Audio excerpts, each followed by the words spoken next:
6 o'clock. Turn on Greg Street. Facts. All right, we're gonna wait somebody to pop up in here. I need.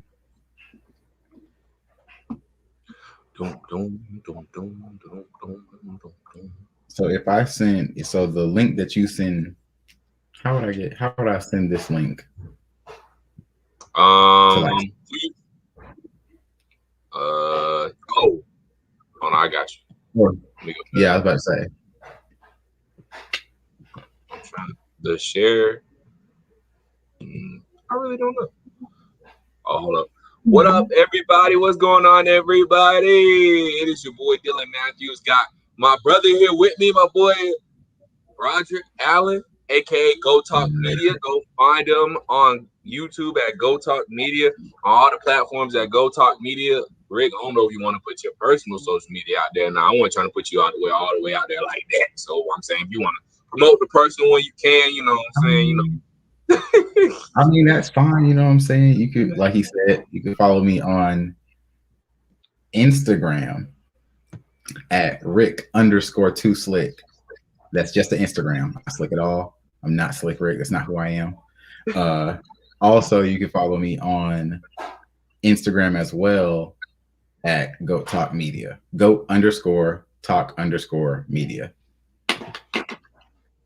About to put them both in here for the peeps. Yes, sir. Yes, sir. Ooh, almost still go wrong. Go _. So we gotta get into this Falcon schedule, bro. We gotta talk about it, man. We got a lot of things to discuss. Actually, man, we got a lot of things to talk about. People want to know. We gotta break down. Gotta decipher that. What's going on with the team? So we about to let them know. So when you first saw the Falcon schedule, what were your initial thoughts, and how are you feeling about the upcoming season?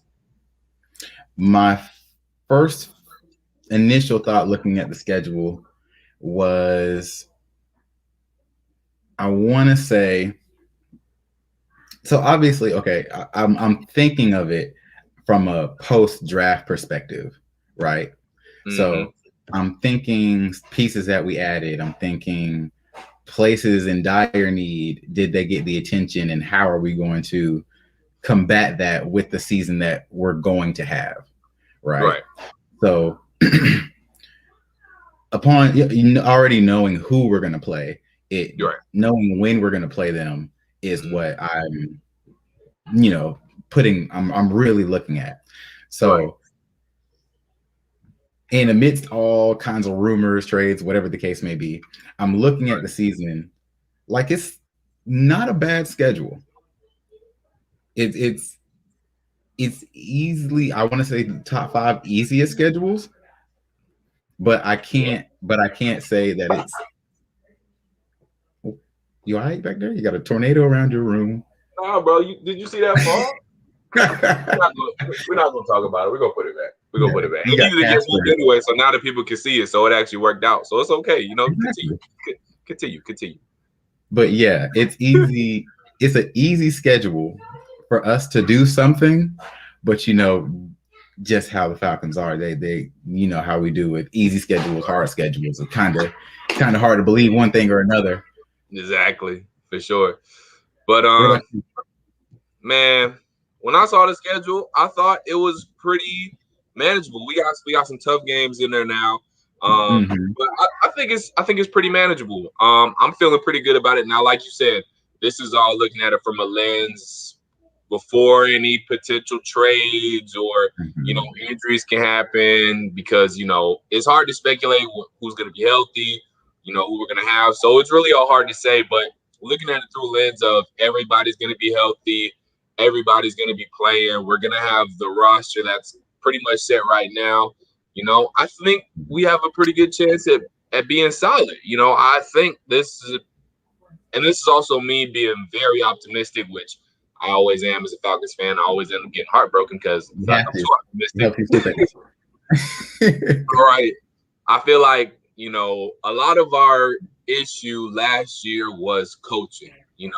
Obviously Dan Quinn gave us no type of advantage on Sunday. Raheem Morris, did, but he had a lack of a defense, and he wasn't when I say he gave us, it was better than what Dan Quinn was giving us, but still wasn't Definitely what really needed. So with Arthur Smith now, I feel like we're getting what we need. We're getting a good offensive mind. We'll have Dirk Cutter in there calling draw plays anymore, not even knowing how to use somewhat of a healthy Todd Gurley. We got Dean Pease in there, who I really like as a defensive coordinator. He talks about how he was gonna every position and everybody on that defense was gonna be blitzing at some point or another. So I think that's good because we were at our best last year when we were blitzing. We have our best. We don't have any elite pass rushers. We all know that. Mm-hmm. So we were good.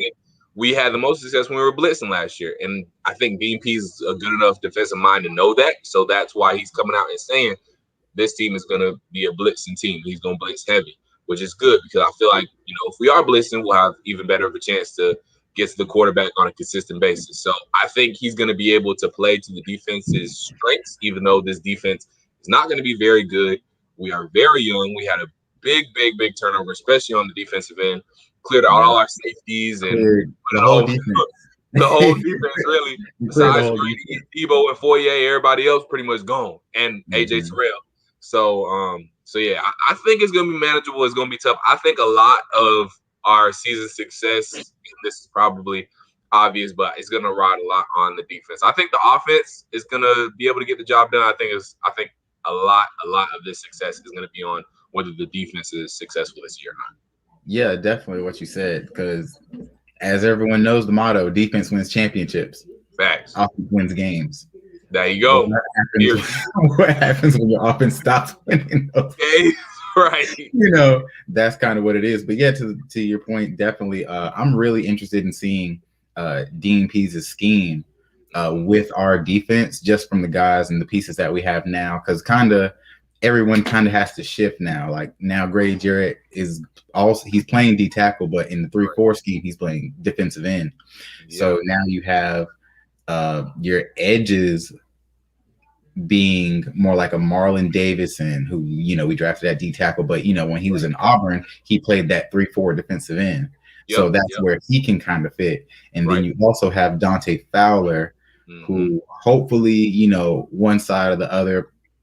I'm hoping that he's always on Grady's side. Yeah, exactly. If best utilize him where he can get the best rush, just like they did when he was at the Rams. He was always on Aaron Donald's side. So if he can do that, if they can do that the same way and put him on Grady Jarrett's side, and I believe in a 3-4 scheme, I believe Barkevious Mingo would be our edge rusher. And from that outside linebacker's perspective, I think he would be that guy. So if they have that, then I believe our pass rush can be good, not great, right? But good enough to get the job done. Good enough to get the job done for our schedule. Good enough to get the job done. So I don't expect anything like that. But just like you said, this is a whole 180 from the coaching staff standpoint. Dan Quinn was that guy that kind of wanted to pat you on the back and be like, exactly, do better next time. Mm-hmm. And, we need that. We need that. We was tired of that. Exactly.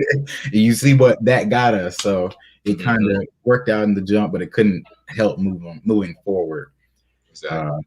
But yeah, I like what's happening now. I don't know if you saw the defensive roster, quote unquote, that's projected to be this upcoming season.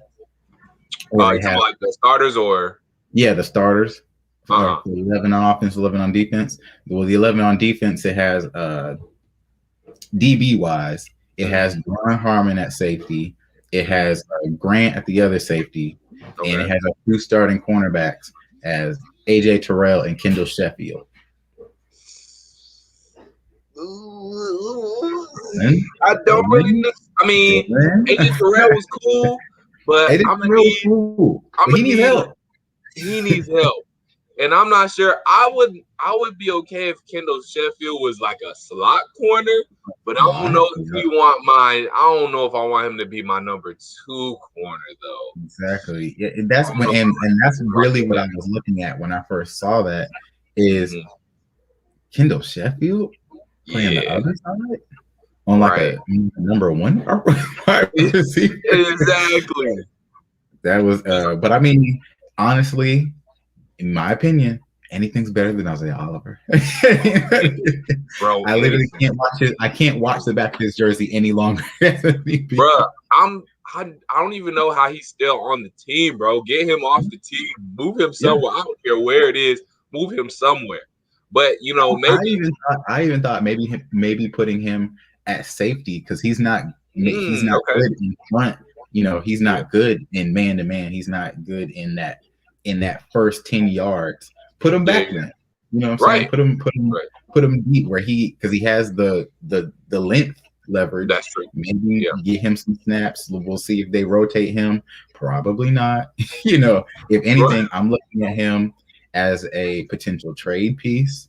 So I don't know exactly how that's going because if we're spending, I think his salary for us is like $4 or $5 million. We need to clear that. He's not paying $4 million, so that's something to clear. And I'm glad you brought that up too, because actually I saw an article today where they were talking about if we do want to keep Julio Jones, and there's been a lot of talk obviously about Julio Jones possibly getting traded, not because we want to trade him or he hasn't been good, just because of the fact where we got to clear some cap space. So if we were able to keep Julio Jones, they were talking about, some other pieces that we could trade away to help clear up the cap space. We need to, because they're saying we need to clear up about $7 million in cap space just to be able to sign the rookie class. So the three players that we're talking about were Hayden Hurst, Matt Gono, and Isaiah Oliver. So how do you think that would be enough? Would you be okay with those moves? I think personally, if you got rid of all three of them, I wouldn't be too mad at it. I'll probably not want to necessarily lose Hayden Hurst, but I mean, if I got to choose Hayden Hurst over Julio, I'm definitely picking Julio. Keep Julio. Hayden Hurst got to go. We just got Kyle Pitts, but I would kind of regret losing Hayden Hurst a little. Not regret, but I would be disappointed to lose Hayden Hurst a little bit, just because I feel like we never really got to see him last year, because we saw him in flashes, but it's like Dirk Cutter picked and choose when to use him. It's like he would have a great game, then he'll be silent the next game. It's like, why are we not looking for him, trying to get him more involved? I just want to understand that. So let me get to these comments real quick. Yo, what up, Big Play Slay? What up? What up? Andrew Scurry, what up, my guy? Simone Stanley in the building. What's going on, Monty? Bobbity, Blazing Game. What up, fam? Moses from the A saying we're in 9 to 10 games. We'll touch on that in a second. What up, though, Dave? Let's see who else. Right. They says schedule is concerning is how we handle the teams that are on it. That's true. Andrew Scurry says we're going 11-6. Simone says we're going 0-1. Let me ask you about that real quick too, since Simone want to be a hater. How do you feel about the season opener and home opener against the Eagles? When I first saw that we were playing the Eagles, I feel like we have a really good chance, to win that one out. And then I saw them sign Ryan Kerrigan. Yeah. And I was like, dang, Ryan Kerrigan. They D-line was already pretty nasty, and they added on a nice little vet piece, so that was kind of big for them. Look, when you can add a Pro Bowl or a dog like that, I mean, hey, and they got him in division, so that says something else too. But really, I feel like we'll come out on top if the offense does what it needs to do, because Jalen Hurts, and the only thing that can really happen that is going to be okay, the Eagles is going to win if Jalen Hurts and Devontae Smith can establish that connection. If they can't establish that connection, then it's Falcons. I can't give you a score because I don't know. I can't give you a score right now because Julio without Julio. Exactly. But I still want to give it to the Falcons. Yeah, that's how I'm feeling too. I feel like I don't know if the Eagles. We haven't seen enough of Jalen Hurts. He looked like he's going to be a good quarterback. I don't want to hate on Jalen Hurts, but I'm just not sure. First game of the season, he's going to be amped up, because he'll probably end up being the starter. I mean, we don't know yet. Next year, Ronnie hasn't named the starter yet, but if it is Jalen Hurts, I'm not sure how Jalen Hurts in that offense is going to work. Like you said, if him and Devontae Smith are on go and connecting right off the bat, it might be scary hours for us. But if they're not connecting, I'm not sure how much that offense really will be able to do, how many points they'll be able to put up. So it'll be interesting to see. But yeah, I think that relies heavily on how well Jalen Hurts and Devonta Smith do. Especially with Jalen Hurts and Jalen Reagor not really having the offseason they did last year. So that's why I feel like Jalen Reagor wasn't able to, do everything he needed to do. But at the same time, he had half the season to kind of figure it out, and they still didn't. Right. So maybe, during the offseason, they got, Carson Wentz is gone. So he has, that little pressure or what that little, dance with Carson Wentz is gone. So right. It's out of the building. So Jalen Hurts has a time to where he can develop. He doesn't have to worry about anybody really looking over his shoulder. This is his time to shine. If he competes well, he keeps his job. If he doesn't, well, they'll be back top 5 next season in the draft. Right, we're gonna see. I mean, he might have someone looking over his shoulder, Rick. You never know what Joe Flacco's gonna do. Look, we know what we've seen it. Dave says, "Thanks for having the guest on, Dylan. I had to bring my boy on. This been a little while in the making. We had to hurry up and get this thing going. We're gonna have to see what we're gonna do." Dave said, "We're gonna see about that, Simone. We're gonna see about you, Simone. It's about the Falcons D guys. They're gonna score eventually, right? But how much is it gonna be? Oh, appreciate you, Travis Blankenship, with the $3.99 super chat. Is Tom Brady God? Okay, so he put it in the super chat. So we'll address this real quick. Rick, is Tom Brady, is he God? Is he Jesus? Look, I can only tell you the man has been defying all odds since he got drafted. So it's true. I can't knock the man. I mean, the man's winning. The man leaves his team. He's still winning. He single-handedly just went through a conference in his first season. He got his whole team back. That's who's doing that was crazy. He got the whole school all-star. He got Belichick to spend money. He got Belichick to spend money. He got Belly to spend some money, man. That's crazy. They call him Belly Bands now. Belly Bands. That's wild. So you gotta respect what he's done. But I sure hope we beat the snot out of them in our 2 games. But we're gonna see. It's gonna be tough because they got the chemistry. Well. So let's get to this other one too. Okay, Dave dropping the dub.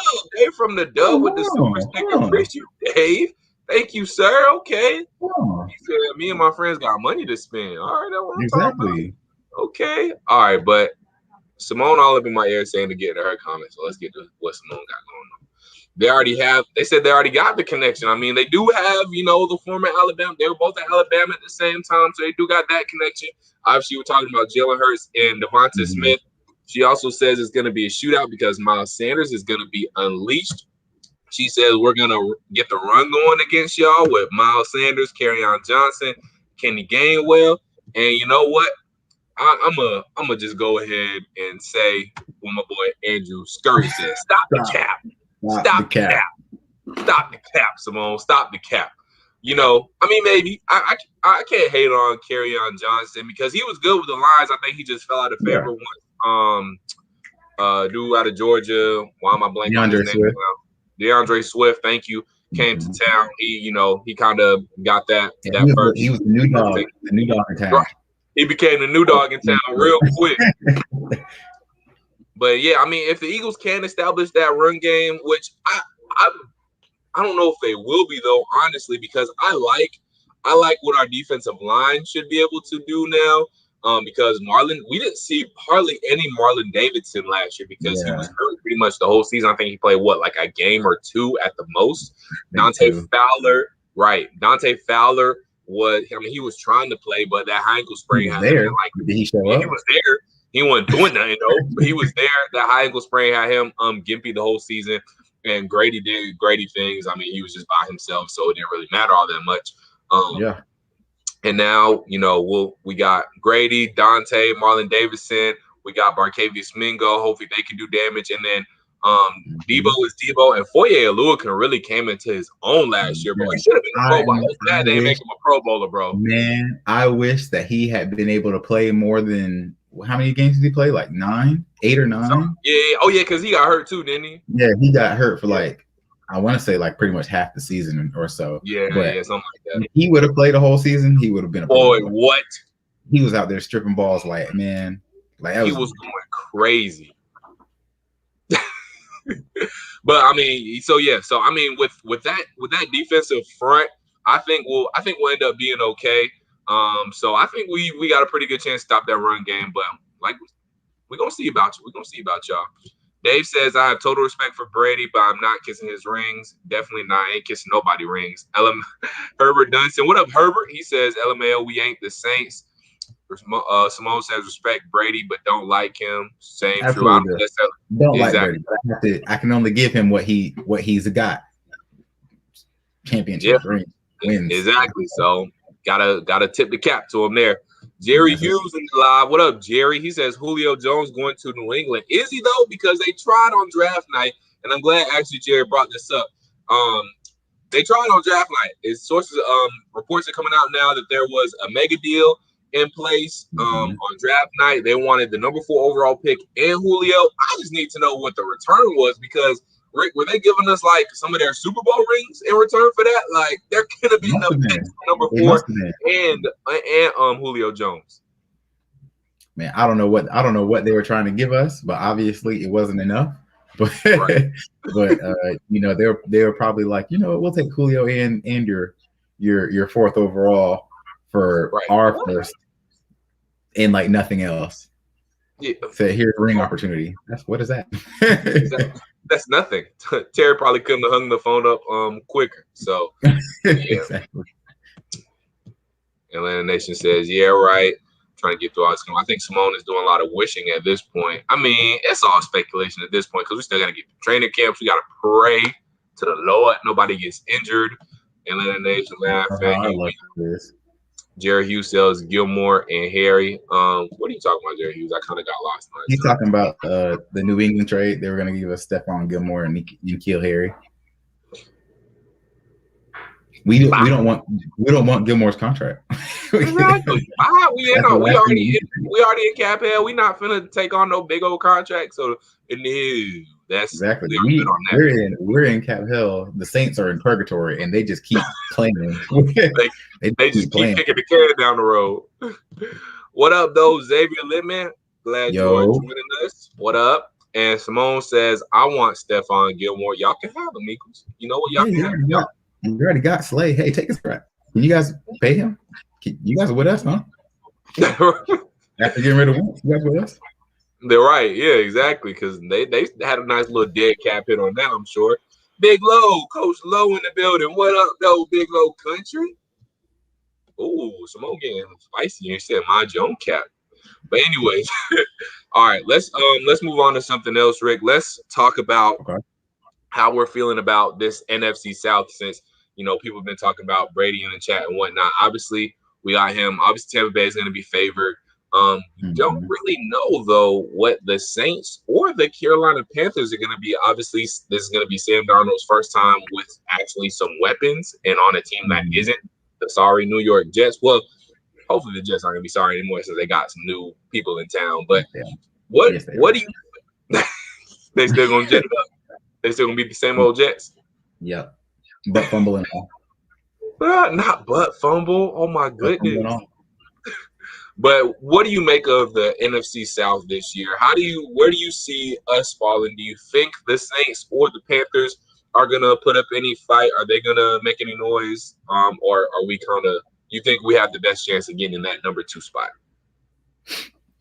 Obviously, on a scale ranked from 1 to 4, 1 has to be the Bucks.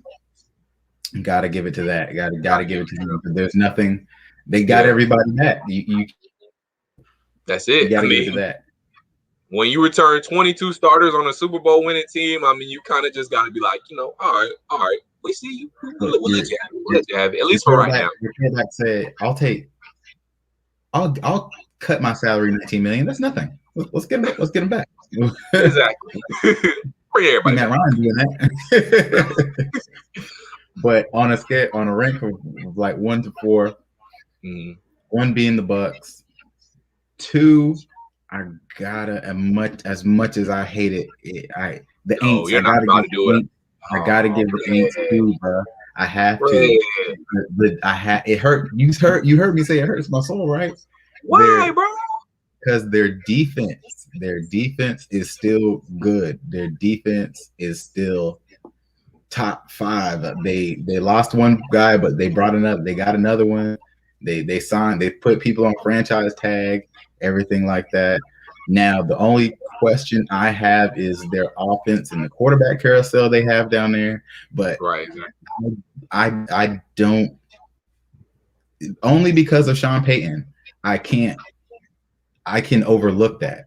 If they had any other coach that wasn't named Sean Payton, I could easily overlook that. But still, I mean, they have 2 quarterbacks. I mean, Taysom Hill's kind of a quarterback, whatever you want to call him, a utility guy, gadget man. Yeah, a Swiss Army knife of sorts. Swiss Army knife of sorts.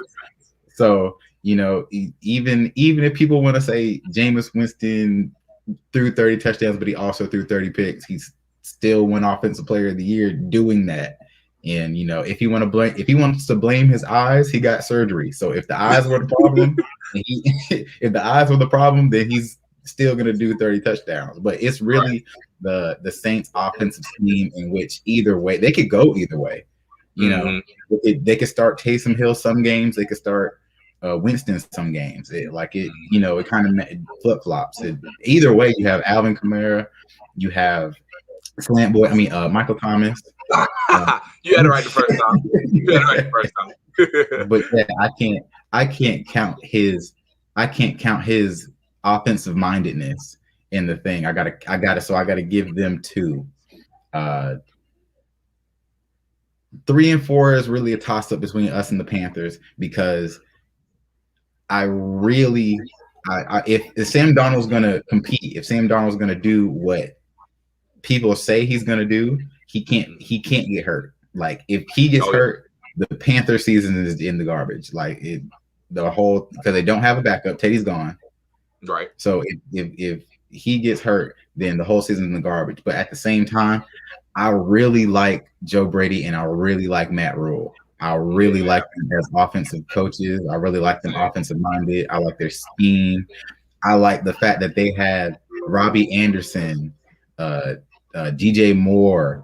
They just drafted Terrence Marshall from LSU.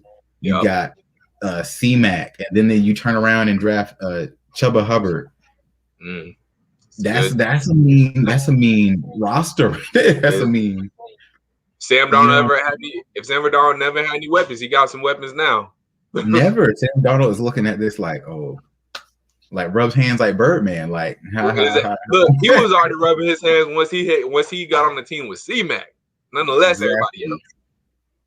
Yeah, exactly. So the fact that they were able to put pieces around him like that, it's going to set it off for him. But really, it's going to come down between us and them about our defenses, how our defenses are going to match up. So really, in the season, I see us going with the Carolina Panthers 1-1. So, but like I said, I'm gonna put 1 Bucks, 2 Saints, and I have us and the Panthers tied 3. Can't give a 4th. It could really flip flop. What about you? What you thinking? I just can't believe you put the Aints second. I hate it, bro. I gotta be real with I don't lie. I tell truths. I mean, I respect it. I respect it for sure. The way I see it is, like I said, I got to give the respect to the Bucks. I mean, I want to be that super optimistic Falcons fan and say we're going to win the division, but I also don't want to lose any and all credibility that I may have. So I can't come on here on this live and say that we're going to beat the Bucks twice. If we're lucky, we split, but I see us getting swept by the Bucks most likely. Maybe we beat them at home, just because they returned 22 starters on a Super Bowl winning team, bro. And that's never been done. And still drafted to get better. And still drafted to get better. I mean, Brady's gonna have them guys right. He always does. The talent is still there. Now defensive line rotation deep. It's super deep. So, it's going to be tough. It's going to be tough against the Bucks. But, I mean, hey, I'll be elated if we can even split with them. But what I won't do on this line is I will not put the mother-loving ain'ts in front of us, bro. I can't do it. Look, that's a hate crime. That's on you. That's a hate. That's a hate I can't do it, bro. Especially with I just can't. I got to see it from Jameis, and until I see something different from Jameis, I just can't get. We played Taysom. We played with Taysom. They had Taysom. What happened? We lost. We lost. We lost. I give him that. You know, shouts out to Taysom. But you know what? Taysom got a little bit more film on him now. Mm-hmm. So I think that'll help. And then two, I think Dean Pease will be able to come up with a better scheme than maybe what, you know, the former regime did. So I think we would serve a lot better against the Saints. And I think for us against the Saints, I think if we keep Julio and we got Julio, Kyle Pitts, and Ridley, I don't care. I know that defense is good, but I don't care. They're not stopping all of them. And they're just not. Especially if we have a run game. Because you know they let what's his name get away with holding Lattimore. Because you know they don't give him flags. That's true. Oh, hold up. Ask Mike Evans. Wait, I'm sorry. I gotta stop everything we're doing. Shouts out to Dave. Whoa. Shouts out to Dave. Thank you, Dave. Thank you, Dave. You said we're trying to get flued out. I'm saying, Dave, I'm sorry. Thank you, buddy. Oh man, I'm speechless. All right, On that note, Dave, what do you want? My cash app for Dave here. Well, I mean, we can talk about what you want to talk about. Dave. What you want to talk about? You can run a lot. Yeah, you're paying for the sponsorship. What's I'm about to say? At this point, this live is sponsored by Dave. Thank you very much, Dave. Anyways, let's go ahead and get into some of these comments. Andrew Gray says Julio to New England, then Gilmore to us. Okay, he's talking about that's what we're gonna get, and we touched on that. We ain't trying to see that. Simone, would you like to collab before week one? Live chat out with you. We getting some collabs going in the chats. TB front seven getting I mean, but they still performing. Tom Brady 45. What you want? I'm saying Tom Brady got the fountain of youth. He giving it to the rest of that division. The team's defying age odds. Exactly, and I mean that. Granted, I know the Kansas City Chiefs offensive line was obliterated with injuries, but that Tampa Bay defensive line didn't look over the Super Bowl. Look, it was just a year. It was just a couple months ago. It was just about a week ago. Nah, but yes, Big Love, we gotta do that collab. Moreso, their D line. Support Simone. She's really good at what she does. Definitely support Simone with the sports. Go follow her. Go subscribe to her YouTube channel. All that good stuff. After reworking his deal last summer, Stephon Gilmore set to just make $7 million in 2021 in the final year of his contract. I mean, you know, that's cool. That's cool. Okay. They're doing that. Cool. Coach Lowe in the house. One of my favorite shout out to Big Low. Coach Lowe, there he is. He in the house. Well, here's Coach Lowe. Speaking of him, he says people are sleeping on Jameis and Sean Payton connection. I'm telling you, bro. You think it's gonna be something serious, right? I'm telling you, bro. They said it was his eyes. He got it fixed, and I like Sean Payton. It's really Sean Payton, man. Like it's really him. Like I'm not giving it to Taysom Hill. I'm not giving it to James because he's Jameis. I'm giving it to Sean Payton because he's the head coach that he is. That's facts. Yeah, I mean, he's a. If there's been any type of quarterback whisperer or anything like that, one is definitely got to be Sean Payton. I mean, the connection with quarterbacks. I mean, he knows what he's doing. A great offensive mind. And if anybody is going to get Jameis Winston right and stop Jameis Winston from turning the ball over, it's going to be Sean Payton. And I'm not saying that because I necessarily like Sean Payton. It's just the respect you got to give to a dude who is so good at his craft and his job. Dave says he's just hanging in, coach. He just needs some coach schemes for this defense from you, man. So I'm going. The Falcons will save money if they trade Julio. The Falcons will save money if they trade. I feel like he really wants Gilmore. Yeah, Jerry wants Gilmore. Jerry does want Gilmore for a year. Yeah. Just a year. Just he's on that $7 million. But I mean, that shit might have been said. But I don't know. We'll see coming up June 1st. And then, Big Low said he did a film study on Richie Grant today, so y'all go check that out. And let's see what else we got here. Dylan knows I subscribe because he knows what he's talking about. Appreciate you, Andrew, my guy. Appreciate that. ISO Joe says we're going 17-0. How you feel about that? Okay, wait, hold up. This ISO Joe Johnson. Look at his hobby, bro. This the real Joe Johnson in here, bait. bro. It's bait, bro. It's bait. He says we going 17-0, Rick. Nah. As optimistic as I want to be, though, gotta be the Bucks twice. Right. Exactly. All right, let's see what else we got in here real quick. Herbert says they lost Jenkins too and Hendrickson. That's a fact. So they did lose some big pieces. Talking about the Saints on their defense. But they still got Marcus Davenport. They just drafted another defensive end to keep that rotation alive. I mean, they just keep doing the same thing every year, and the same thing keeps happening. So exactly. So why might not? It might not result in necessarily Super Bowls. It's gonna result. No, I'm not giving them a Super Bowl. They're right. It's gonna result in a lot of wins and maybe a blown NFC. Taysom Hill gets to a Super Bowl before us. Before Taysom Hill. Taysom. Tight end Taysom. Not tight end Taysom. All right, let's see what else we got here. We got a couple of new comments, and we're gonna keep it pushing. Dave said he tried 100, but he didn't see it. Well, Dave, at this point, ain't gonna stop you. Whatever you give, I appreciate. So it's all good, bro. Drop my Zell me. Right, for real. Fred Moore, what up, though? He says, evening, Dylan, and what up to Big Low? Big Low appreciates the support. And man, Andrew Scurry says, I'm telling you that the Falcons were smart in the draft. And I like this as a segue. How do you feel about the Falcons draft, Rick? Obviously, you can't go wrong with Kyle Pitts, I feel like. And then also, can't go wrong. Also, too, I really like Richie Grant. I think I saw one comment in one of the videos I did. It might have been the live reaction to me reacting to us drafting Richie Grant. They said they were going to use him. Maybe they're going to use him like a Ed Reed type of player in the in Dean Peasy's scheme. I don't know if Richie Grant's quite big enough for that, but either way it goes, how do you feel about the Falcons draft?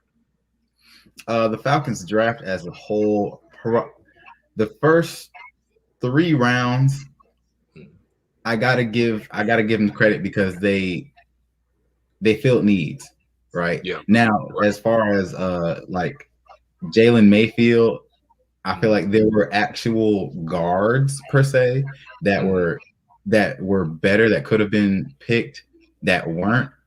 But we picked a left tackle to play left guard, and I mean, I guess it works. I guess it fits. I didn't see him as that, starting guard for, any team. I saw him more as like, a rotational tackle or, something like that. But I mean, as long as they address the O-line, then they address the O-line. If they put him there, then that's what they did. Look, I could, with our offensive line, I could see, like, they have Jalen Mayfield starting as our guard. I could also see Matt Hennessy going to guard at some point in the season, probably putting Dahlman, that they just drafted, in center. We have the pieces to kind of have that rotation. And even if, let's say, because you know how I feel about Jake Matthews. No offense, Dylan Matthews. You know how I feel about Jake Matthews. He got 2 T's in his last name. I only got 1, so I don't take offense. Exactly. No correlation. No correlation. No relation at all. No correlation. So, maybe, we should probably spy that as a potential trade left tackle, because we just drafted a left tackle to play left guard. So, that's something, Richie Grant. I mean, I was definitely a Trayvon Moehrig supporter, advocate. Yeah. And for him to fall as far as he did and see the Raiders pick him up, and, we kind of, didn't pick him up when we had a chance. I feel like we may be, biting the bullet, like Eagles getting Jalen Reagor and passing on Justin Jefferson. But, my bad. But, at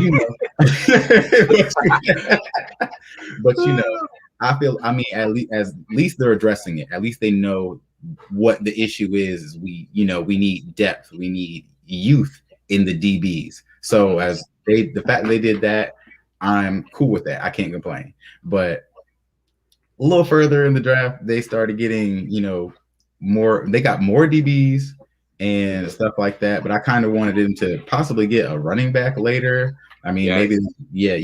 maybe like a running back later. I kind of wish they didn't trade back with the Broncos and got Javonte Williams, so we have somebody for at least 4 years. We have, Mike Davis, and I know he looks like a purebred horse.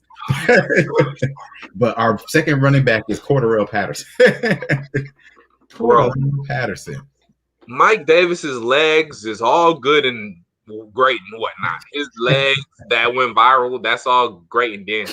But bro, just watch a film on Javonte Williams. First 4 plays. I loved him. I wanted him, bro. And once I saw he was there at 35, I was like, oh, this is easy. Falcons got to go with Javonte Williams. Then they traded back. Bro. And then literally with that, wasn't it with that pick?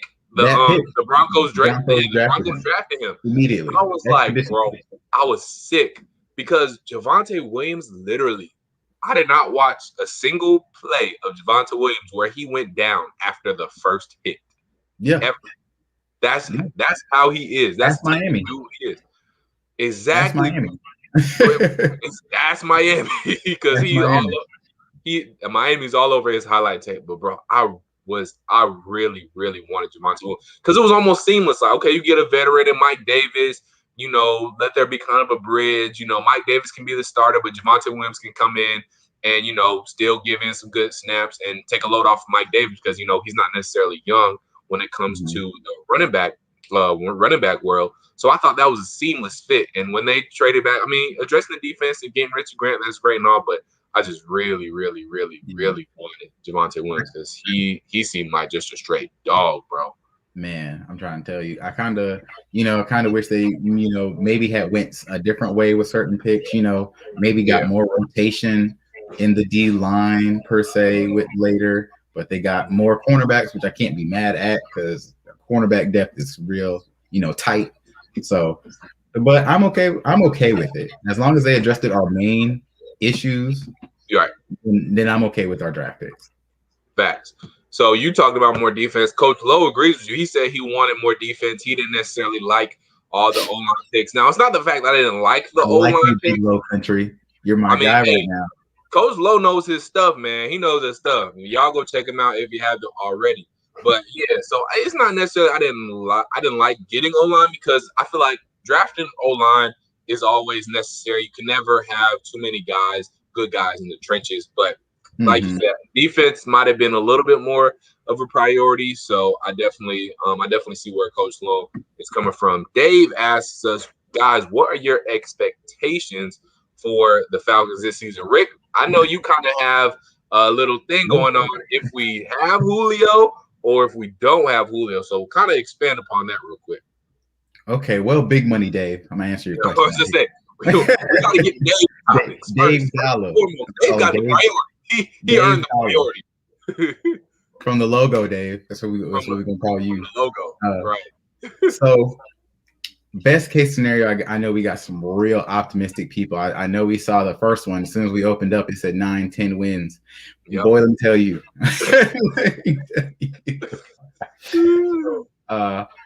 Being realistic, max games, I see us winning for sure. 8 games. 8 games is me really being biased, but like I told you, us being the Falcons, we have to take no Julio as a possibility. We got to take injuries as a real possibility because that's been happening to us for a long time. Too long. And if we trade Julio and and that load goes to Calvin Ridley, then and obviously I'm not wishing no hurt on anybody, but I'm saying injuries are part of the game. We play the most dangerous sport in the world. So injuries are a part of the game. So if prospectively not having him for 4 games, our offense is really Russell Gage, Olamide Zaccheaus, and Kyle Pitts. And if you want to be real about running backs, no running back really is healthy through a whole season if your name's not Derrick Henry or Zeke. So you got to count those 4 games as well. So you got Cordarrelle Patterson starting at running back for us. That's scary. If you want to be real about that, 4 wins. So I give us within the 4 to 8 win gap ratio. That's max and min. What about you? Oh man, let me pull up the schedule real quick. Let me pull it up while we do that. Did we restructure Matthews' contract? I think we did. We did. Yeah, that's what I thought. That's what I was. Right, that's what we needed to do. I appreciate you joining us, Andrew Scurry. You go study up. Books are already great.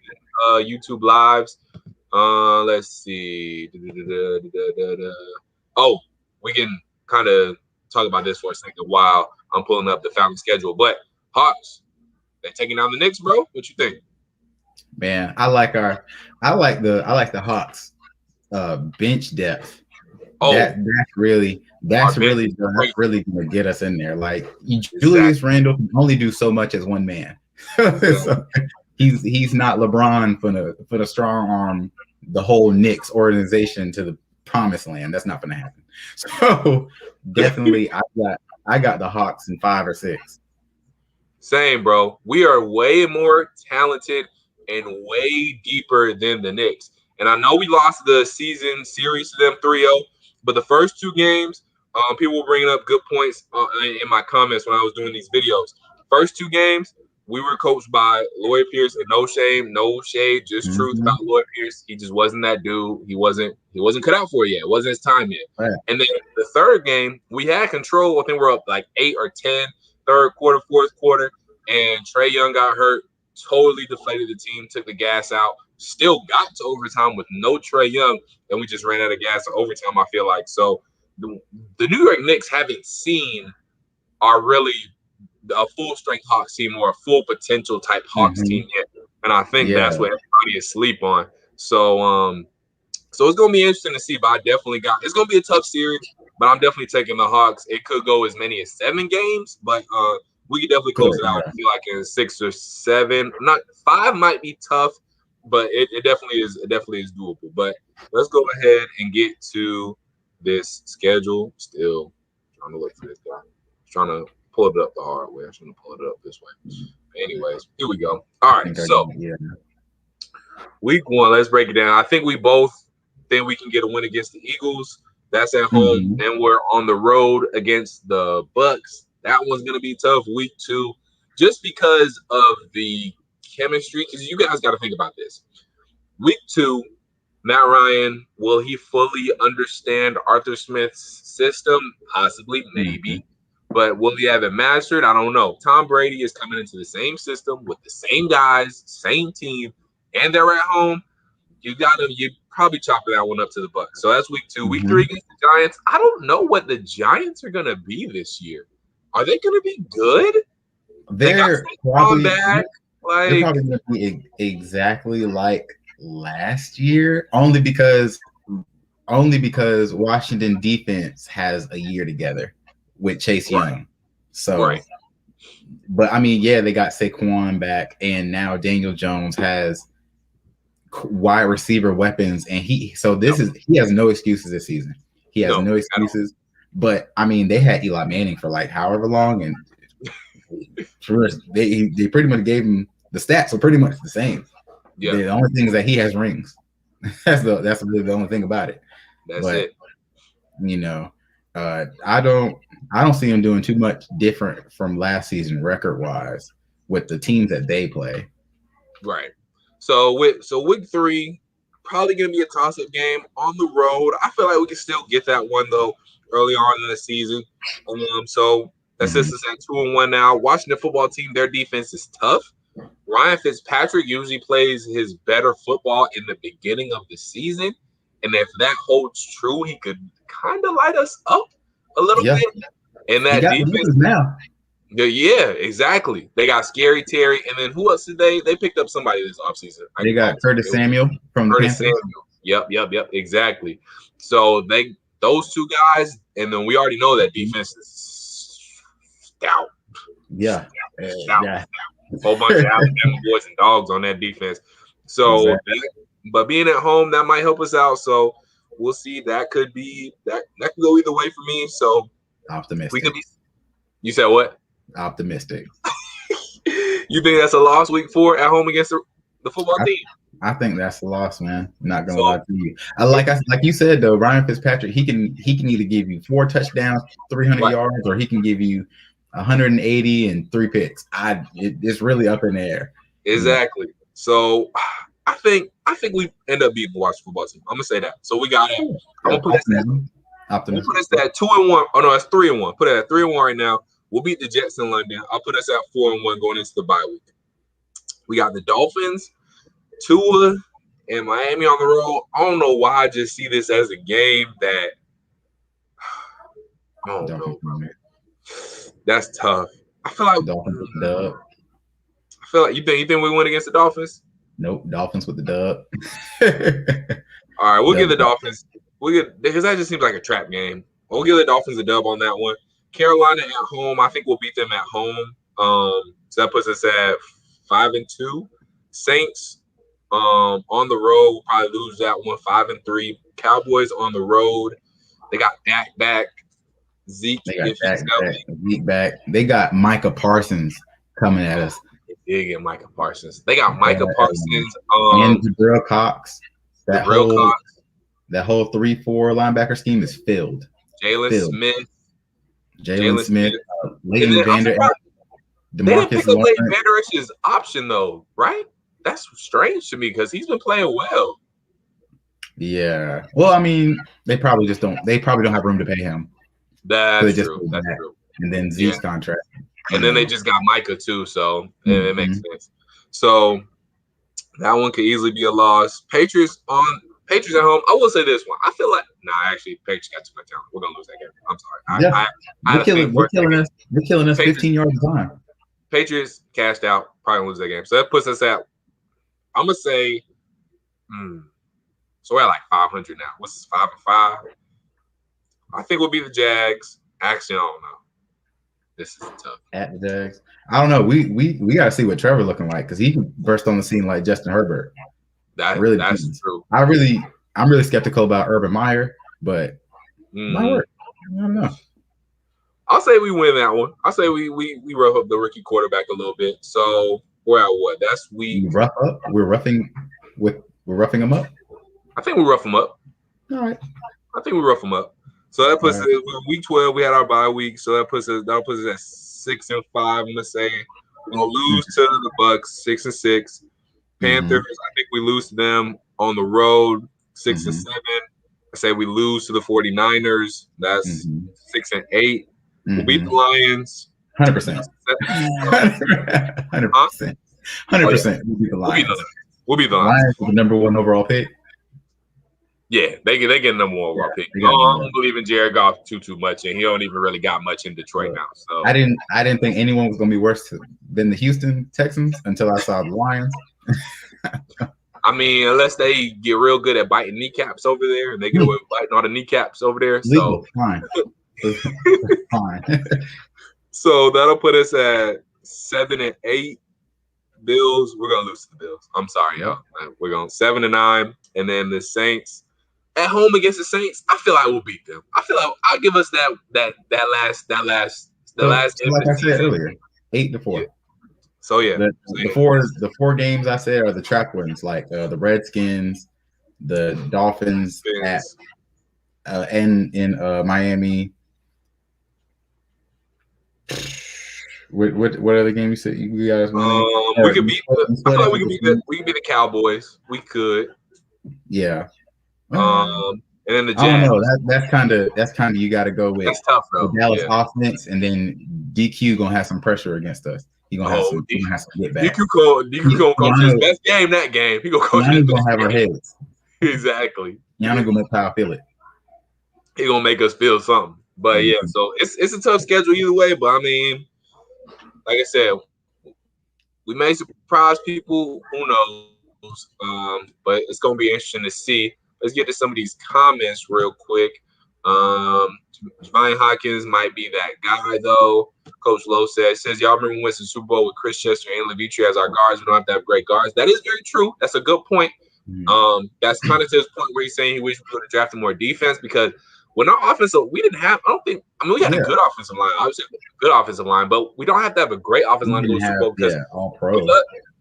Because with us, with our Super Bowl team, Alex Mack, who was great at center, but the rest of my guys were just pretty good. Jake Matthews pretty good. The thing is that they were healthy. That offensive line played all 16 games together. That was the biggest thing. And we had Kyle Shanahan. That's the other thing. And Devontae Freeman.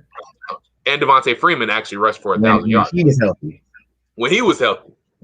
Fun fact, I think, Rick, it might just be, what our key to get into the Super Bowl is? We may just need somebody to rush for 1,000 yards. Because last time we had a running back rush for 1,000 yards, we were in the Super Bowl. If we have a 1,000-yard rusher, we're 10 games. We win 10 games. There you go. That's proven success. Exactly. Because when the running game is going, we can work out that play action. He's an MVP. So there you go. Fred Moore says, I like Ogundeje out of Notre Dame. I think with some development, he can be a problem. How do you feel about Ogundeje? I personally liked a lot of Notre Dame's defense last year. I really did. That's why they had a lot of people get drafted either way, offensive line wise, defensive wise. And actually they have us projected next year. We'll get to that later. Getting their safety from Notre Dame, Kyle Hamilton. They have him pretty much being like Isaiah Simmons 2.0. That's actually a DB. 6'4", 204 pounds. So they have. I really do like Notre Dame's defense. But like the key word that he said was with some development, he can be a problem. This season isn't for development. It is for development, 4 wins. Exactly. If he's essentially that's what Marlon Davidson was quote unquote doing last year, developing. Exactly. He didn't play. Exactly. Right. And this team, Arthur Smith and all of them, they have come out and say they're trying to win now, which was obvious by them not drafting the quarterback and drafting Kyle Pitts. So it's pretty obvious that they're trying to win now, but we'll see how that's kind of confusing when they say that we're trying to win now, but we're also trading Julio Jones. Contradictory. Yeah, but we know that obviously that they were taking calls on Julio during the draft, but we don't necessarily know that they're taking calls on Julio now. Maybe after draft time they said, okay, we weren't able to move on from Julio. We're gonna figure something else out. Maybe they already have a plan B in place to free up the cap space. Who knows? It's all really just speculation right now. Yeah. They've all been talking about waiting till June 1st. That way it won't hurt us cap wise to trade them out. So we won't really see until June 1st. No, you're exactly right. Nothing will happen until June 1st because post June 1st, that's when we will save the $15 million against the cap if we do I think it's trade or just move on from Julio. Regardless, Big Low says, remember that DQ is a DC and he's gonna have people playing out of position. He is right about that. So we might catch Keanu Neal and DeMonte KZ, new guys. Yeah, they said playing Will linebacker. They said they got Keanu playing Will linebacker. Sweet. Yeah, so right. So maybe he is gonna have guys out of place and that'll maybe get us some easy touchdowns. What up though, Jamar Gaines? Beat the Cowboys with what? CBS? Huh? What do you? Oh, cornerbacks. You should have done apostrophe. I was like, I'm CBS. Yeah. The game on CBS. I thought I was on Fox. But anyways, what up? Wallace? Right, Dak. Simone says Dak gonna tear us up. Our schedule is not that tough. It's easy. It's not even that it's tough. Or it's not tough. It's the fact that we don't know what we're going to be at and what we're going to be working with yet. It's not the fact that it's necessarily tough. And then plus, we don't know what some of these could be some teams that blow up and could be really good by the time we play them. Like Carolina, we don't know exactly what they're going to be. They could end up being a pretty good team. Arnold could step on the scene. Exactly. He could be a big step with this season. We don't know. Let's see. Trinity Clark says a third of sacks Matt Ryan takes is when he falls down before the D-line gets to him. He immediately goes down when he gets pressure. Watch film. JT pisses me off when he does it. Trinity, I definitely understand, but I also understand why Matt Ryan does. Would you rather have Matt Ryan fall down and take a sack? Would you rather have Matt Ryan stand in the pocket, get hit, break his collarbone, and we're out and we're down Ish Creek because he got hurt trying to be a hero? Honestly, I'd rather him throw the ball away. Yeah, that too. I mean, obviously, yeah, that's the biggest thing, but so yeah. Trinity also says the toughest thing about our schedule is the amount of away games. Yes, we do have a lot of away games. Yeah. So with that extra game, we got more away games than we do home games. So, and still, it's like the top 5 easiest. So, right, exactly. So, we have the 4th easiest schedule. You know who has the 5th? Who? The Bucks. How? How does Super Bowl champion end up with the 5th easiest schedule? It's rigged, bro. It's rigged. It is rigged. I don't know. They must think obviously. They must think we're not going to be big. They must think we're not going to be that good because we played them twice. They must not think the NFC South is going to be that good because that's the only way I can think of. They must think they have the 5th easiest schedule. So that's crazy. Oh, and Simone just told me they play the NFC East. That's why. Yeah. Mm-hmm. That's why. Well, so, guaranteed. That's guaranteed. We're going to see. But we over an hour in. Appreciate you guys hopping in with us. Make sure you follow my guy, Rick Allen, at Goat Talk Media on YouTube. You can follow him on Instagram. I never put the IG in here. Let me put the YouTube and the IG in here. Is there spaces in between Goat YouTube and Media, Rick?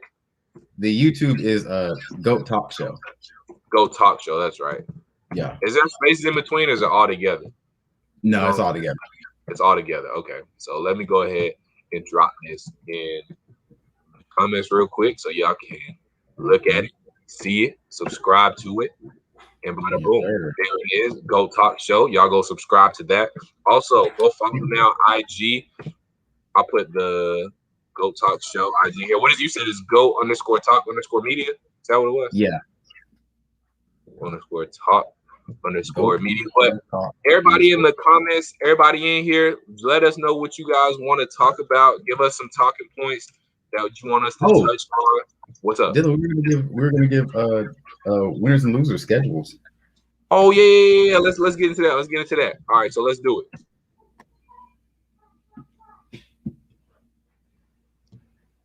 Or I don't know what division conference. Oh, okay. All right. So let's start in the AFC. So let's go ahead and do the AFC West. AFC West. Yeah. So what we doing? You said winners and losers? Yeah. All right. So obviously I got this one's we'll start with the easy one. Kansas City. I got them winning the division. I got them winning the division. I mean, I think they have a real hard time against the Broncos defense. That defense is real turned up this season. They still got Vaughn. They got Bradley Chubb. They just got Kendall Fuller, Fuller from the Bears. They just drafted Patrick Surtain. Yeah. They got Justin Simmons back. That's true. This defense is gonna be nasty. And they got reliable Teddy Two Glove and Javonte Williams now. So I mean, we'll see with who's the running back from the Chargers? Melvin Gordon. Yeah, I mean, I really like that. I mean, if Drew Lock can show anything, or Teddy, whichever one they want to play. Exactly, whichever one wins out. That's really a scary team out there. But yeah, I definitely have the Raiders on the bottom end of that division because I just think I'm not sure about what are the Raiders doing. Like, what are they doing? I don't know. It's like they want to get rid of Derek Carr, not get rid of Derek Carr, keep Derek Carr, not get rid of They want to trade for what's it, Aaron Rodgers. But what do they have to give the Green Bay? And I kind of didn't like that they drafted Alex Leatherwood with their pick early in the middle of the first round. He would have been where they drafted Trayvon Mulder at. Exactly. Like, huh? Yeah, it's like most teams have a direction. Like some teams are on the way up, some teams are on the way down. The Raiders, I can't tell what direction they're going in or what direction they're even trying to go in. Are y'all like trying to rebuild or y'all trying to win now? Like what y'all got going on? So yeah, the Raiders just in a big old limbo right now for me. Yeah, who knows what Gruden's thinking? Because I don't even think Gruden knows what Gruden is thinking sometimes. Gruden just over there saying we're gonna win with spotted 2 wide banana. That's exactly. All. Yeah. That's all he's saying. All right. So that's the AFC West. Let's move on. Chargers are also a team. Oh yeah. To look out for. They're the team to watch. They Justin are. Herbert is the guy. Justin Herbert is that dude. He can have a big. And Raheem Morris is over there. Oh, that's where he ended up. I never knew where he ended up. Yeah, so he's DC for the Chargers. He's DC. Mm-hmm. Okay, I like that. I like that for the Chargers. I like that. Okay, so that's definitely a team to look out for. They could press the Chiefs because I think that one of the games they lost to was the Chargers. So yeah. It was real tight. Something to look out for right there. Chargers could be big steppers this year. We're gonna find out. So let's move on to the AFC North. Who you like in the AFC North? Ooh, this is I can tell you who I don't like off the muscle. Steelers. Don't like them. You don't like the Steelers? Ben Roethlisberger should have been gone. Even with Najee? I like Najee. Yeah. If I had to put Steelers in a football player, it's Najee Harris. When I think Steelers, I think that tough raw talent. He is the literal definition of tough raw talent. You can't make him. Derrick Henry, but I mean, those are rare people that you come by with those kind of abilities. But exactly. Either way it goes, them last year really showed me that it was all smokescreen. It was all a facade. Because you're not telling me you're winning 12 games and then choking the rest. That doesn't make sense. Yeah, because a real 12-0 football team, after that first loss, maybe they dropped 2 in a row. But after those 2, if you were really that good of a football team to where you ended up 12-0, you're bouncing back quicker than bounce back. You're not gonna go out the way they went out. Yeah, so I'm not believing too much in them, but definitely I got the Browns as my favorite. I got them as I was thinking the same thing, bro. Game, yeah, I got them back in it because Baker Mayfield, they already accepted his 5th year. He's going to be back. Hopefully, Odell can work with them because that's really what the problem was last year at early off is they kind of couldn't get that dynamic of Odell Beckham, Jarvis Landry, Nick Chubb. Kareem Hunt, they kind of couldn't get that together, but they kind of played better without him. So hopefully, with him, they can play even better. But also their defense, their off season, their off season was so magnificent. John Johnson, Jeremiah Owusu-Koramoah, Greg Newsome with Denzel Ward already out there. You got Myles Garrett with Jadeveon Clowney on the other side. Tack's even there. Tack is even there. They even got Tack, bro. Yeah, so I'm very on top. Man, their whole roster, I love it. I love their whole roster. I believe in their head coach. There's not too much that I'm not believing when it comes to the Browns right now. Because the fact they won as many games as they did last season, I was surprised. But they can only do better from here on, unless they just choke. No, exactly. Because I think Nick Chubb is really coming to his own. You get you really figure out a dynamic between Chubb and Kareem Hunt, and then really if Baker Mayfield gets things figured out, because I think he already pretty much got that guy has a good connection with Jarvis Landry. But you really figure it out with Odell Beckham Jr., bro. You're scary. They're scary. And Myles Garrett looks like a freaking bodybuilder / transformer. He can't. Myles Garrett can't wear anything besides a 3XL, bro. Exactly. And even that, like a medium on him, probably. It's just his arms. It's really just his arms. It's ridiculous. But definitely, the Ravens are a team to watch. You got to just keep your eye on them. That's another I team really that's like. trying to get Julio too. Ravens. Yeah, I really like the fact they got Bateman. I really Yeah, like the yeah, fact they got yep. Minnesota and Sammy Watkins from the Chiefs. Oh, that was big time. Yeah, and they got the defensive end from Penn State. I really like them, but I don't know. Hopefully, I really need Lamar Jackson's passing to be better. Yeah, it needs to hit next level. Like, go ahead. Sorry. And I was saying I don't know how that'll be because they traded their right tackle to the Chiefs and didn't draft another one. So yeah, that's strange. But continue what you were saying. No, I was just gonna say, no, I agree. And then also too, I'm not sure about all the Ravens defense either. I feel like the defense kind of, because they lost Judon to the Patriots. Did they draft his replacement? Yep. So I'm not sure how good the Ravens defense is gonna be either. But like you said, the biggest question mark for me is Lamar Jackson gonna take that next step? I feel like he took a little bit of a step forward, just a little bit in his passing game, but there's still a lot more there to be desired. So is he going to take that next step in his passing game? That's really the key for the Ravens to really get into that level with the Chiefs, with the Browns. Shoot, I'll even put the Bills up there now because the Bills are going to be really good this year too. Josh Allen's doing something. Josh Allen doing something, boy, especially with Stephon Diggs. Yeah, it's crazy. So I think they're going to have a really good year this year as well too. And with that, we can go ahead and move on to they're in the AFC South, right? North. No. North. Wait, the Bengals. Who are you talking about? I'm talking about the Bills. No, they're in the AFC now, or South or East. South. They're in the East. They're in the East with the Patriots. And the Bengals. Yeah. Right. But the Bengals, that's the team we didn't touch on. Oh, that's right. Yeah, in the North. Yep. Yeah, they're still in development. I really like Joe Burrow and obviously Jamar Chase. Yep. That's gonna be electric. Everybody's gonna be talking about why didn't they get an O lineman when this draft was real O lineman heavy and they got one. It's just not.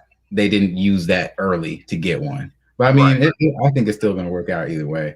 Yeah, I don't think they could have went wrong with either drafting Penei Sewell or Jamar Chase. They would have been good either way. But I definitely understand why they would get Jamar Chase. Joe Burrow is your guy, so you want to get a guy that obviously he's familiar with and threw a lot of touchdowns to and won a national championship with. So it's definitely understandable. But that's a team that is definitely on the uprise. They still got a lot of holes to fill, so I don't see them doing too much this year.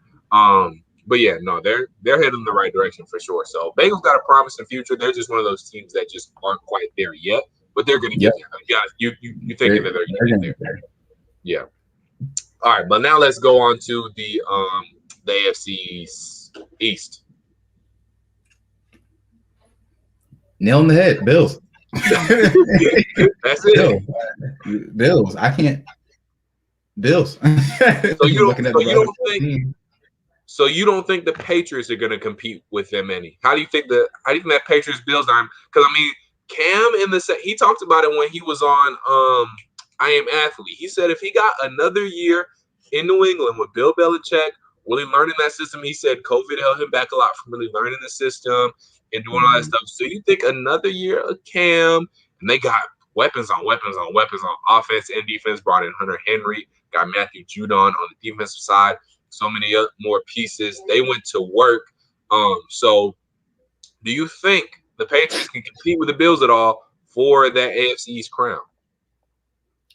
I think in terms of them playing each other twice in a season, the Bills will definitely win one. Yeah, I really believe they could split. That's a real split type of deal there. But like you said, Cam really was played last season because he didn't have that ability to learn Josh McDaniels and Bill Belichick's mind, their offensive scheme. COVID kind of presented that, and then he got picked up real late, like a month before the season started. Exactly. So I really like the fact that they stuck with him and got him back into the system and stuff like that, and they helped him out. They were like, hey, what pieces do you need? Went out and got it. They Exactly. like no questions asked. Like I said, Billy Bands. You said you want it, I got you. Exactly. But I mean, I kind of, it's really a battle for two with the Dolphins and the Patriots. Okay, yeah. For me, because I just believe in the Dolphins defense a little bit more. Yeah. But I understand that Brady's system is real mid-game. It's real, you know, and that works perfect for Cam because he's not the runner he used to be, but he can definitely get you those medium balls, you know, not quite 20, a little bit more than 7. So it's gonna be first downs is gonna kill teams for the first down at a time. Exactly. So I really got, I mean, in terms of that Bills to Patriots, Bills, I got them winning probably like 13 games. You know, I feel that. And that's a 17 game season. Yeah. That's 13-4. Yeah, I got them 12-5, 13-4. Then the Patriots, I got them 9-10 games. Yeah. Maybe pushing 11. But I'm gonna give them really 9.5. Yeah. But it's really a tie between the Dolphins and the Patriots for me. Yeah, and then do you think, because a lot of the Dolphins' success last year was with Ryan Fitzpatrick, Tua was part of it too, but do you think Tua is going to take that next step? Because the Dolphins did finish 10-6 last year, didn't make the playoffs, though, obviously, because it was, you know, the AFC was obviously really good. But do you think Tua is going to be able to take that next step? I don't know quite about him taking that next step per se. I like you said, their defense was obviously a very key reason of why they were 10-6. Excuse me, Xavier Howard was a very, very key reason of why they were 10-6. So I want to give him. You know, he only played 4 games. Tua, I think he played only I think he started 4 games. Yeah, something like that. Yeah. So maybe we could see him do more, but like you said just about Cam, they drafted the quarterback, but they didn't have an off season. So maybe in this off season he can know the playbook more and stuff like that. And if they can get that offense together with that defense that's still there, because they didn't really lose anybody except for Kyle Vanoy. Yeah, that's really it. They only lost him. So I mean, if that's the case, then hey, I like the Dolphins. That's why I say the Patriots and Dolphins are right there, because Tua could really unlock that offense. Or Gesicki a bad dude at tight end, bro. He gonna be nasty this year. I'm trying to tell you, with Waddle. And Waddle too. I forgot they got Waddle too. So that's gonna be the hookup.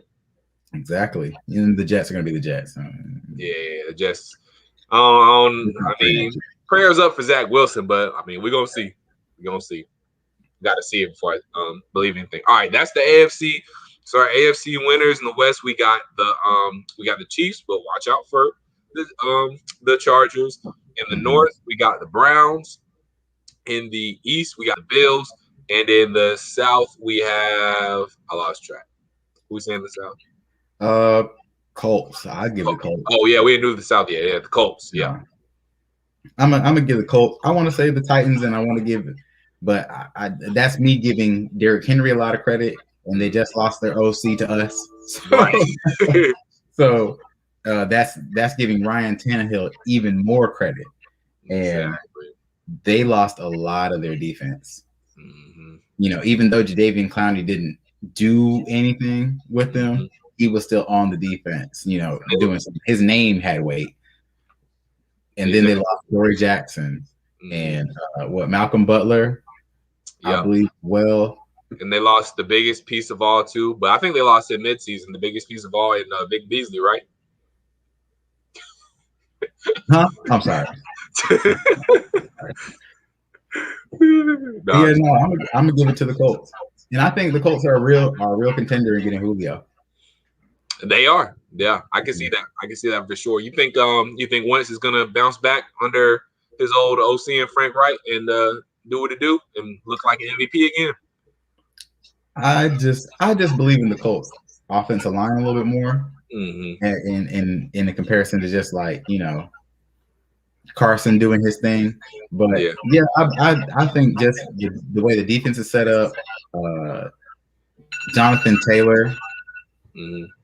Sorry, Jonathan Taylor doing everything that he was doing last year. What's it? Hines, the other running back as well. They kind of have that dual running back as well, but that's what's really going to help Wentz get comfortable, like be able to do both. I'm gonna put it out there now, bro. I think Jonathan Taylor could put something up, possibly win the Russian. He could be the Russian champion this year, bro. Yeah. I'm not even gonna cap. Jonathan Taylor, he could do that. Bad dude. I think he's gonna be top dog this year, and I think he could win that Russian award, bro. He could also compete, in my opinion, for offensive player of the year. I think he could have that type of breakout year, honestly. I believe.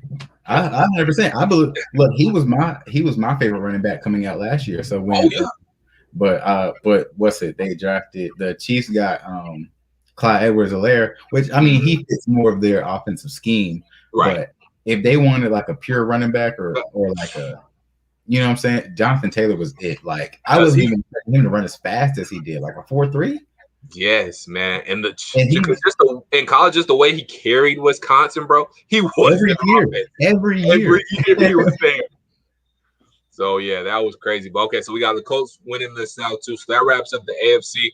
Let's go through the NFC real quick. We'll start with the NFC North. Is Mr. Rodgers? Is Rodgers staying on the Panthers? Yeah, what's going on with him, bro? Because I mean that it kind of is gonna determine whether the Packers are gonna be successful or not for me. Yeah, I really think they have a real toxic relationship happening up there right now. Super toxic. And it really starts off to the fact that they just don't want to get him help for some reason. He's literally been asking for a while, and I guess they feel like Devontae Adams is all he needs because they just give him play pieces like Lazard and Scantley, exactly, and Onion. And I mean, I guess they did the job, but how much of it really was Aaron Rodgers, you know? So I believe a lot of it was really Aaron Rodgers putting that ball where it needs to be on a rope. No, exactly. I agree. So, but I mean, they offered him a long-term contract, but I kind of think it might be too late. You know, it's kind of like because he's been begging, he's been asking. We have been asking, get him a wide receiver, give him another. If you give him another wide receiver, a two-headed dragon, you know what I'm saying, and Devontae Adams and you name another good wide receiver, you put him in there. Aaron Rodgers won MVP with just Adams and just him. All right. So if you give him somebody else, man, he could have won MVP like the last 3 years in a row. Because I mean, besides Patrick Mahomes, I mean, he is the best quarterback in the NFL right now, next to obviously Patrick Mahomes, and just what he's been able to do year in and year out with the little help he has been. I mean, why wouldn't the Packers? Obviously, you know he's that dude. He won you a Super Bowl. Why wouldn't you get him help? It just doesn't make sense to me. But yeah, we'll see. So, so if let's say Aaron Rodgers is in Green Bay, do you see them winning the North? Definitely, you can't. I mean, until you can prove to me otherwise. I got the Packers, and I got the Packers winning. And really, it's just because I believe I really like Minnesota. I really do, but Kirk Cousins is so self-destructive that I just don't believe in him. You know, he can throw to Justin Jefferson and Adam Thielen as much as he wants. Right. But the 3 touchdowns and 3 picks aren't going. Right. It's like but for the Vikings. Exactly. So yeah, I'm not. I can't buy into the Vikings hype. I never can. Just Kirk Cousins. I mean, we've seen what Kirk Cousins is. He's a good game manager at best, and he's gonna get the Vikings to the first round of the playoffs, and that's about it. I don't see much more than that. And I really like the team barring the O-line because I feel like they've had O-line trouble for years now, and they just couldn't get it together. They have Dalvin Cook. They had Stephon Diggs. They got Adam Thielen, Kyle Rudolph, Justin Jefferson. You know, but I just feel like that O-line was just that one piece that they just needed to stop him from getting held back. Oh yeah, for sure. So yeah, the offensive line trouble. Their defense has always been good too. I feel like they've always had a pretty stout defense. It's just they haven't been able to put it together, and Kirk Cousins hasn't taken that next step either. So we'll see what the NFC South does. But if Aaron Rodgers isn't there, it's gonna leave the door open for some of these teams. So I don't see. Obviously, we talked about the Lions. I don't see the Lions doing much. I think they could be in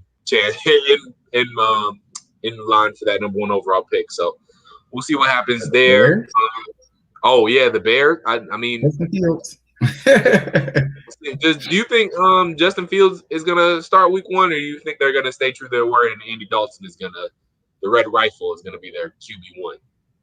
Yeah, they're gonna it would be in their best interest to start Andy Dalton and more so than to put Justin Fields in the fire. You know, because he's still in the learning the playbook stage. So you might as well get him eat, sleep, breathing the playbook, let him learn it, put him in week 6 or so, and then let him take the reins from there. Right. So yeah, I agree. They need to start with Andy Dalton and see how Justin Fields comes along, and then if the time presents itself and Justin Fields looks ready, then that's when you go ahead and make that move. But if Andy Dalton is winning football games and maybe getting the job done, we'll see. But you got to feel bad for the Bears, though. And I feel bad for the Bears' defense. The Bears' defense is so elite, but they just so good. But they just can't get no help on offense, man. I feel so bad for the Bears' defense. The Bears have literally had the worst quarterback history than anybody, and that's over like the Jags and the Browns. It's like when you think of an elite Bears quarterback, who can you think of? Rex Grossman? Jay Cutler? The fact are they even elite? The fact that Jay Cutler was second says it all. You said it all with that. So exactly. So the best thing that they have done in years is draft Justin Fields. So let's take our time. Let's let you guys take your time with him. Don't do it rush the right way. Do it the right way. Don't be like, oh, well, we moved up, got our quarterback, put him in there. Exactly. You're gonna ruin it. You're not basking in it. You gotta teach him. Let's move on to the very interesting NFC East. This was obviously the craziest division last year, but the Cowboys got Dak back. Seems like the Eagles have worked out their quarterback carousel. Looks like it's going to be Jalen Hurts. The Washington football team, the Washington football team got Ryan Fitzpatrick. We'll see what he can do. And then, let's see him off forget. Giants. And the Giants. And we don't know what the Giants are going to be. They're a wild card. So how do you see the NFC East shaping up? First, I got to give it to the Dallas, just a roster based alone. I got to give it to Dallas. On paper, I got to give it to Dallas. But really, like you said, NFC East is really the most interesting division because literally we could go to sleep one day and somebody else could be the 1 seed. Like that's an every year thing. That's not just last year because everybody was losing games. Right. Has to do with secondary, but obviously Simone doesn't agree. It's okay. It's but right. Continue what you were saying though. But yeah, I just think that they offense alone. It kind of I like to call the Cowboys the reverse Falcons. And let me reference what I mean by that. The Falcons are the type of team that'll go 0-8 and then win the last 8. The Dallas Cowboys are the type of team that'll go 8-0 and lose the last 8. That's a fact, bro. They will start because what was it? Was it last year? I think it might have been the year before. They started off 3-0, and everybody was like, "Oh, the Cowboys about to win the Super Bowl." This, that, and the third, and then they lost their last they lost 6 after that, or however many it was. Yeah. Exactly. So no, that's exactly how they are. They'll tease their fans like, "Hey, we might be good this year." Then they end up staying mediocre as usual. Right. Like, hey, Super Bowl. What? 3-0 Super Bowl? Okay, let's get it. Nah, we just playing. We're gonna finish 8-8. Well, now they can't finish 8-8 anymore. They can do. You can go 8-9. They not. Yep. Hey, look. But yeah, I really like Dallas to take the 10 off. But you heard me say Dallas with a whole bunch of F's and dots at the end. Right. Because they ain't really no telling who go take that division. Who Ryan Fitzpatrick could have some kind of incredible season. We don't know. He's whatever. He's unpredictable. Jalen Hurts had a 300-yard game last year, so he could be incredible. You know, we don't know. The Giants.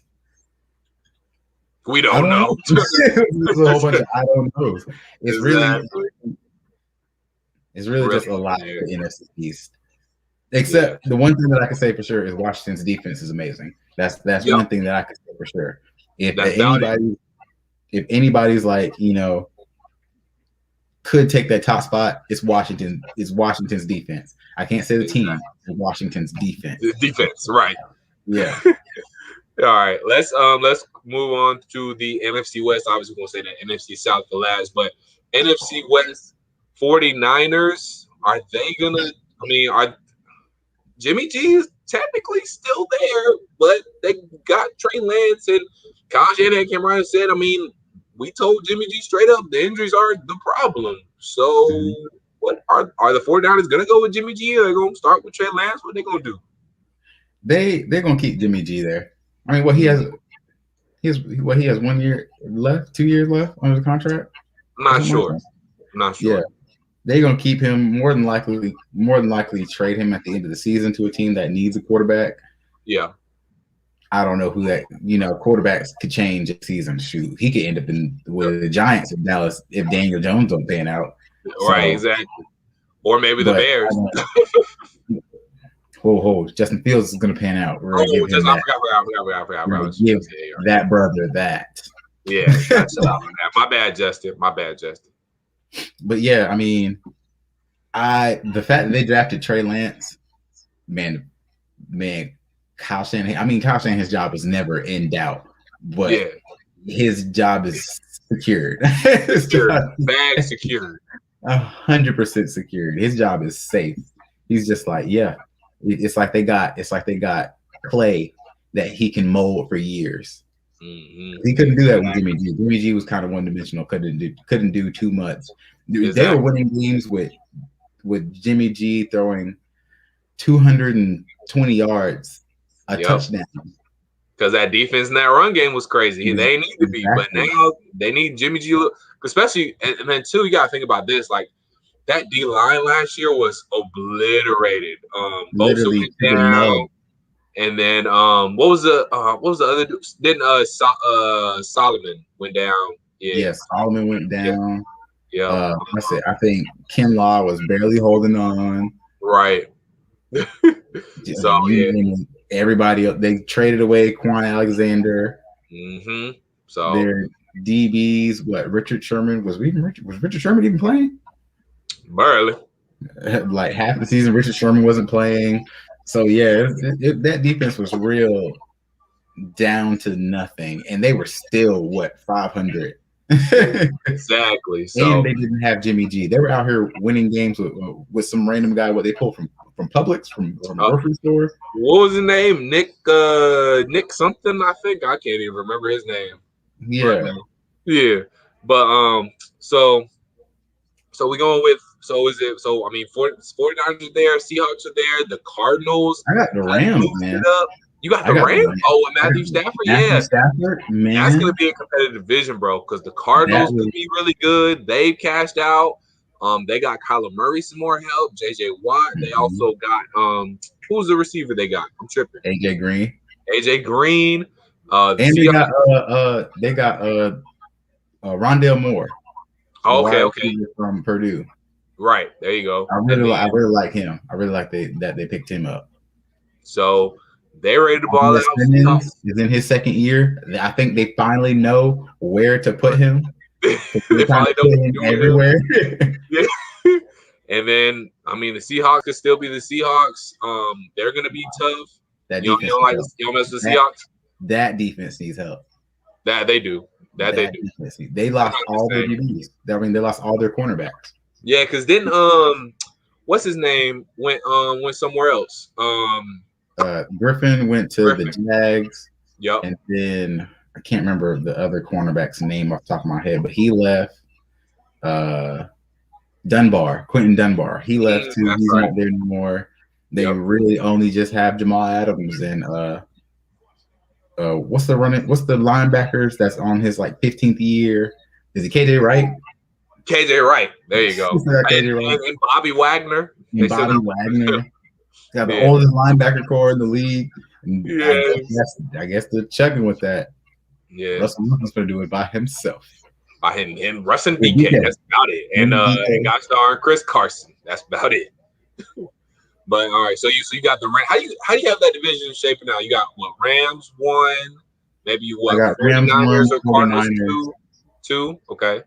I mean, I really can't knock Kyle Shanahan's system till it doesn't work.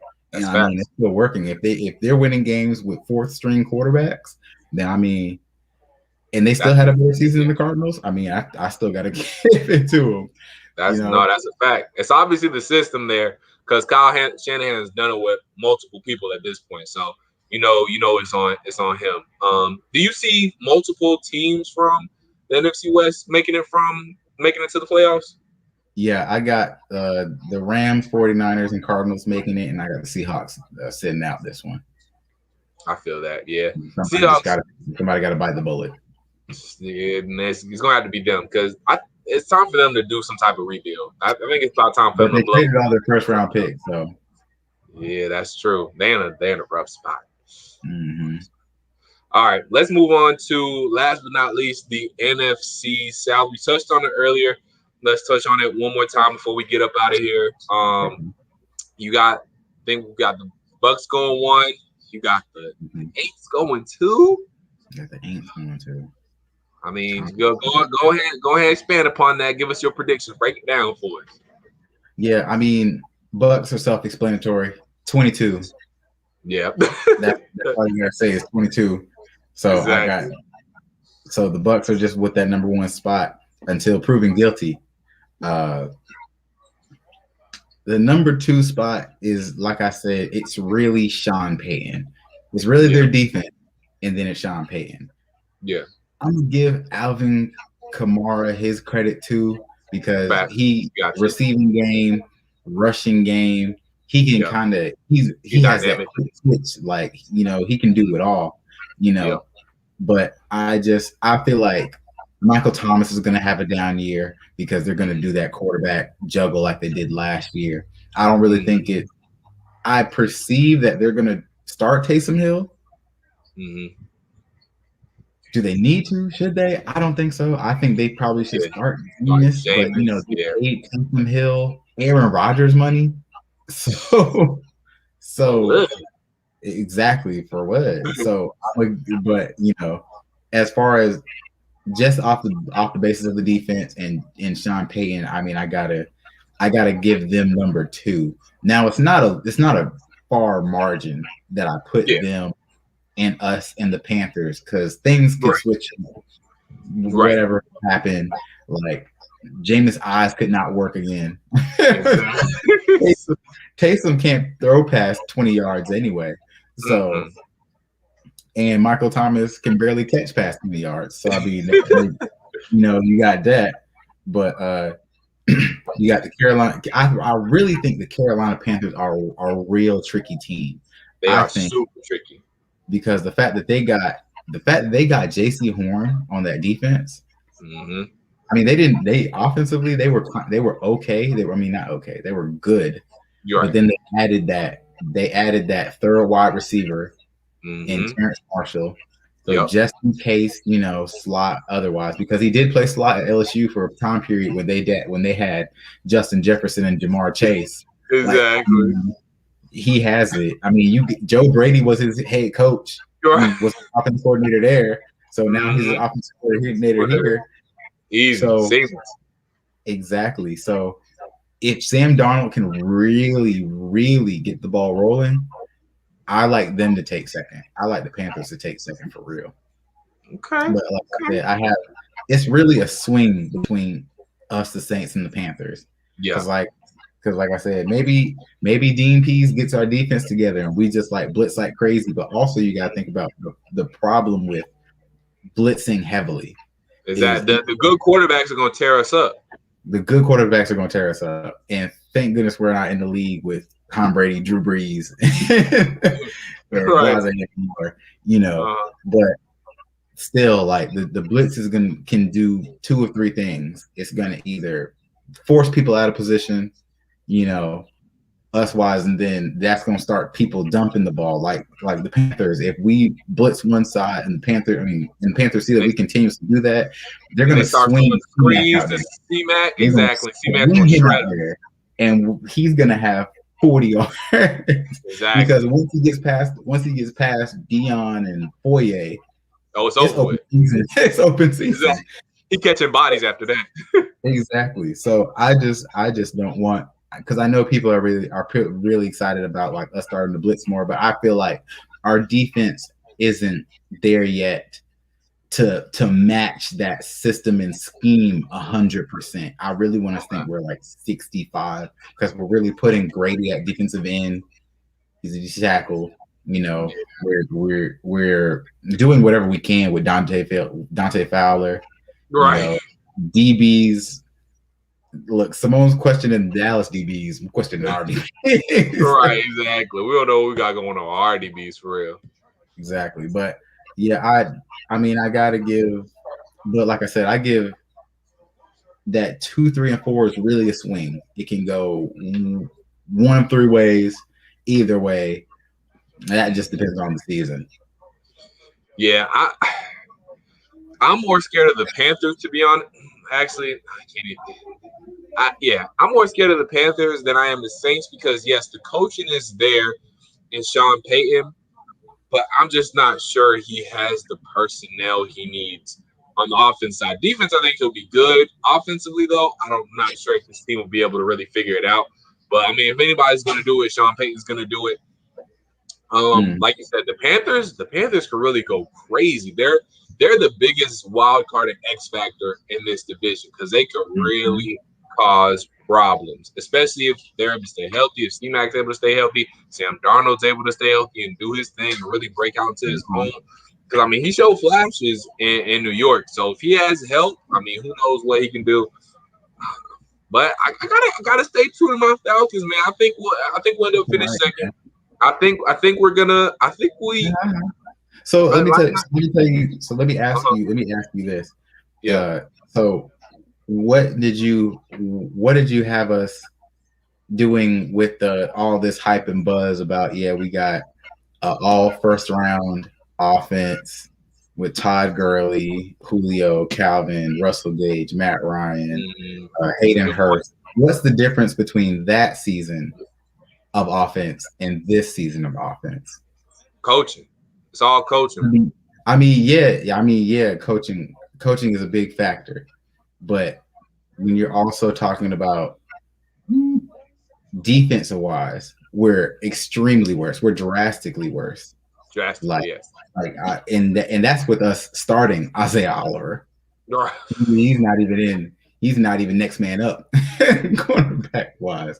So I feel like that. And even though, like you said, coaching is a thing, we have 5 tight ends and 4 wide receivers on the roster. It's true. Very true. Julio's guaranteed to give us 8 games. Right. Even if we keep him, he's guaranteed to give us 8 games. Mm-hmm. So it's kind of like when you think about it like that, and I'm not speaking of that as just a last year perspective. I'm thinking speaking of that as a consistent last 4 years perspective. This is the thing that's been happening. It's always been his hamstring. I don't know if he needs to go to like a yoga consultant. Right. No. I don't know what he got to do. We need to figure that out though. Massage. They need to do what they did to Justin Fields in the in the playoff game. Right. Come back, and now he's like, with everybody, they need to do whatever they did to him. But hopefully, you know what I'm saying. But like I say, it really depends. It really depends on Julio. It To does. be 100% honest, because if we can get full season healthy Julio with Kyle Pitts, with Calvin Ridley, with Matt Ryan, with this new offensive system we have, with I can't say completely fixed until I see it, but a more complete O line like we do have, 8-9 wins. Yeah,